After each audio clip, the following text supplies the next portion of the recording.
అండి ఈరోజు వీడియోలో ఒక చిన్న టిప్ అయితే చెప్తాను. ఇది వచ్చేసి హ్యాండ్స్ నేను ఇక్కడ ఫ్రిల్స్ పెట్టాను. ఇక్కడ ఒక బటన్ వస్తదనమాట. అయితే ఇక్కడ మామూలుగా చిన్న పిల్లలకైతే పఫ్ హ్యాండ్స్ పెడితే కొంచెం లుక్ అనేది బాగుంటుంది. పెద్దవాళ్ళు ఇష్టపడరు పఫ్ హ్యాండ్స్ పెట్టడానికి.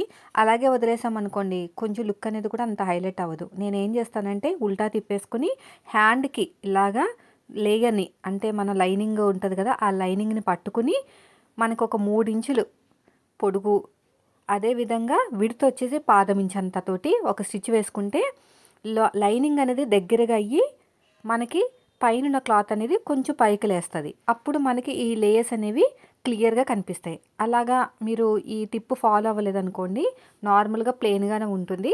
బ్లౌజ్ వేసుకున్న తర్వాత కూడా హ్యాండ్ అనేది అలా ప్లెయిన్గానే కనిపిస్తుంది తప్ప, ఇలా ప్లెయిన్గా కనిపిస్తుంది తప్ప మనకి అక్కడున్న ఫ్రిల్స్ అనేవి హైలైట్ అవ్వవు. అంటే వీళ్ళకి బుట్ట పెట్టడం ఇష్టం ఉండదు.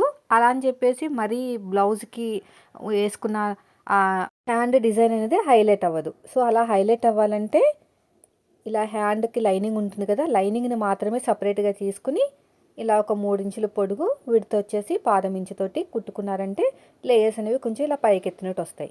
సో మీ దగ్గర ఉన్న బ్లౌజులకైనా సరే ఈ మెథడే ఫాలో చేయండి. చాలా అంటే చాలా బాగుంటుంది. చూడండి ఇప్పుడు లేయర్స్ అనేవి క్లియర్గా కనిపిస్తున్నాయి. కొంచెం దగ్గరగా అవుతుంది అనమాట క్లాత్ అనేది. మనం పైన మన పఫ్లా పెట్టాల్సిన అవసరం లేదు. చూడండి ఎంత చక్కగా వచ్చిందో. బటన్ పెట్టేస్తాను ఇక్కడ. దీనికి సంబంధించిన కటింగ్ స్టిచ్చింగ్ కూడా నేను బ్లౌజులు ఛానల్లో పోస్ట్ చేస్తాను. వీడియో నచ్చితే లైక్ చేయండి. మీరు మన ఛానల్ ఫస్ట్ టైం చూస్తే సబ్స్క్రైబ్ చేయండి.